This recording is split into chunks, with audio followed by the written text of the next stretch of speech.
it was a very good tournament. I enjoyed this tournament, pre-Masters. With that being said, I'm also excited for next week's the Masters tournament. But this tournament was presented very well. If you haven't noticed, I'm big on the presentation aspect of the tournaments, because it makes the person who cannot attend interested in potentially continuing to watch events in the future. So, if you provide quality content and quality presentation to the sport, then I'm all for you, or all for the events and how they go. I've mentioned many times I'm not an NBC fan whatsoever when it comes to golf coverage. I haven't been. It's gotten better. Sadly, since some people have moved on to different ventures or retired. But this tournament was some people always used to play as a prelude to the Masters, kind of a tune up your game for the Masters. And then there's like this year and last year where it wasn't really done that much, because they with the pandemic and with all the things going on, they didn't want to, if they were coming in for the Masters, which ended up getting canceled, so this may have gotten canceled last year. I can't believe that I don't know that. There's a lot of things that I do know and a lot of things that I don't know, but I don't remember. Yes, it was canceled. I knew it. My gut was telling me it was canceled.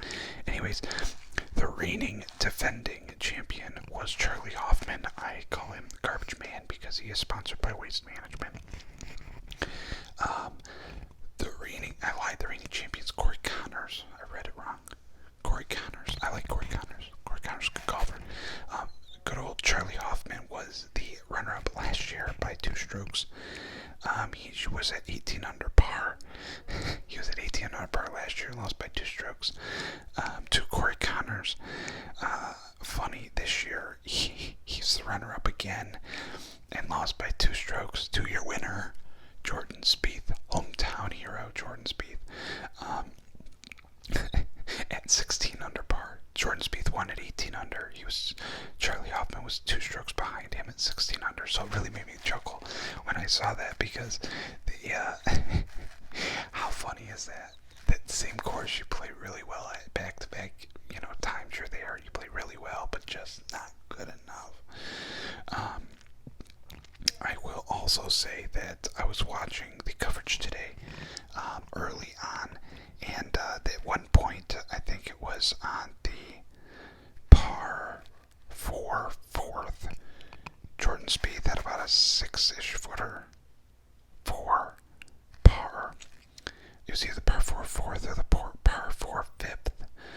One of the two. He had like a between a minute intermediate 10 feet, 8 to 12 feet. We'll say 8 to 12 feet. We'll round up, kind of.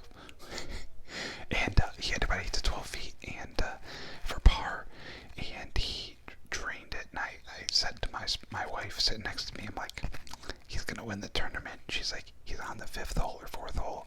And I'm like, yeah, but when he's making those for par, like he just a couple holes prior or a hole prior, I can't remember, to be honest. On the par 3 third, it was 213 yards ish, 215 yards. He freaking stuffed it in there to like 2 foot. So I'm like, okay, he's feeling it. And then the next hole, he kind of gets a little wayward and then makes that 8 to 12 footer. And I'm like, okay, this dude's feeling it. So, like, pretty excited for Jordan Spieth to win. He was in a big drought there for some time where he'd been playing some really rough golf. Some really, really rough golf. But there were a lot of high numbers out there. I'm going to be honest with you guys. There were some really, really high numbers out there. It's crazy to me. They have like Jordan Spieth shoot 18 under for the total for the tournament. You guys miss cuts. You had a guy miss the cut at plus 21. Like, that's wild to me.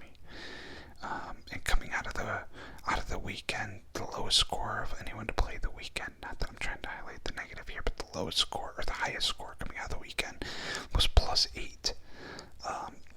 So thinking that is a 26 stroke discrepancy between the two, that's pretty wild, right? That's pretty wild. But nevertheless, there was a lot of really good golf out there. Matt Wallace, excuse me, he doesn't go by Matthew. It's Matthew Wolf and Matt Wallace. Matt Wallace played really well, just came up a little short, especially today. He left a lot of strokes out there, I noticed. I was like, oh, he's going to want that one back, and oh, that's not good.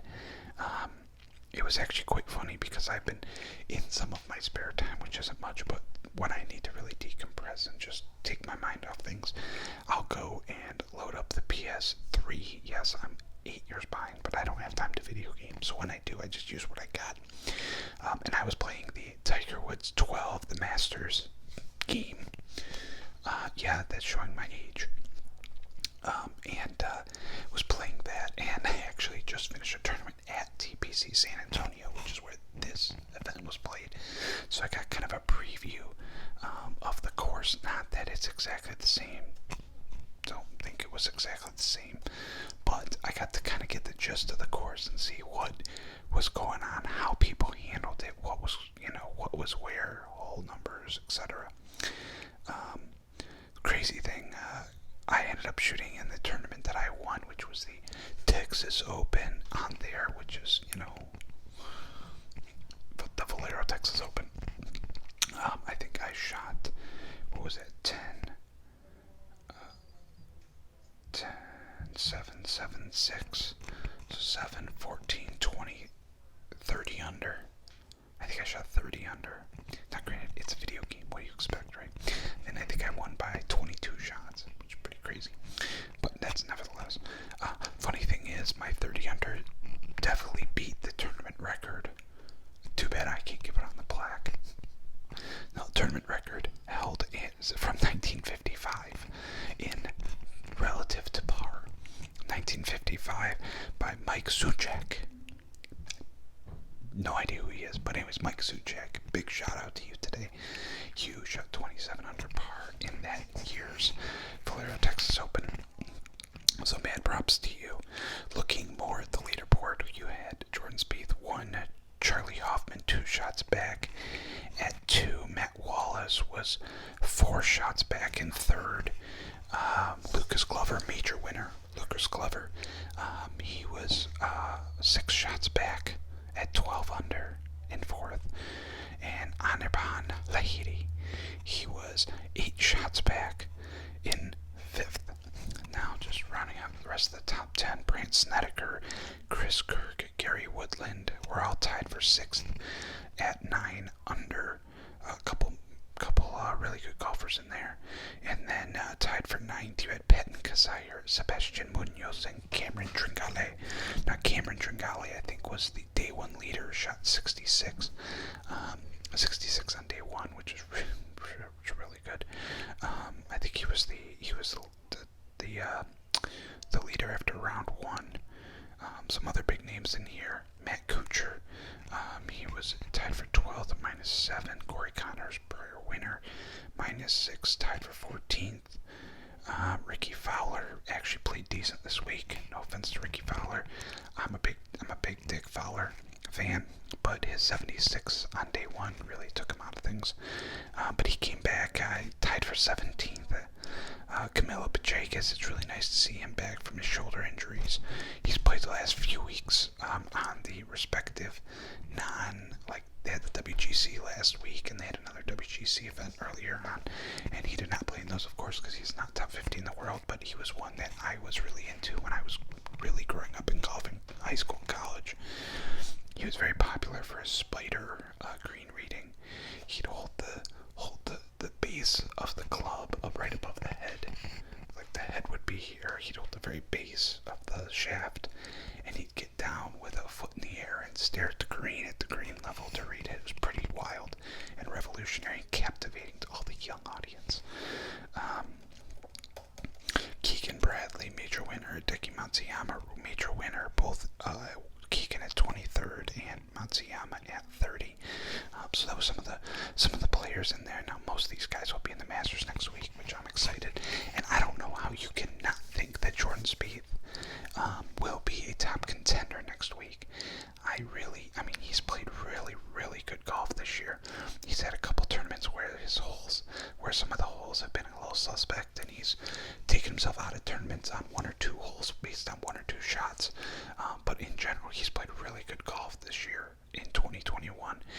So I think it would be remiss for us to discount his abilities at Augusta next week. And I'm using very big words for being as late as it is. So, with that being said, I'm going to sign off here because it is a Sunday night edition, fresh out of my mind. And this will probably get uploaded tomorrow morning, maybe even tonight. We'll see how I sleep. I'm not in my home estate today, unfortunately. I have to be at the office for work this week, so I'm not at home. And so we'll see. If I can't sleep in a place that's not my own bed, then maybe I'll upload it tonight. Who knows? Nevertheless, look out for Masters content this week. I might upload a handful of videos.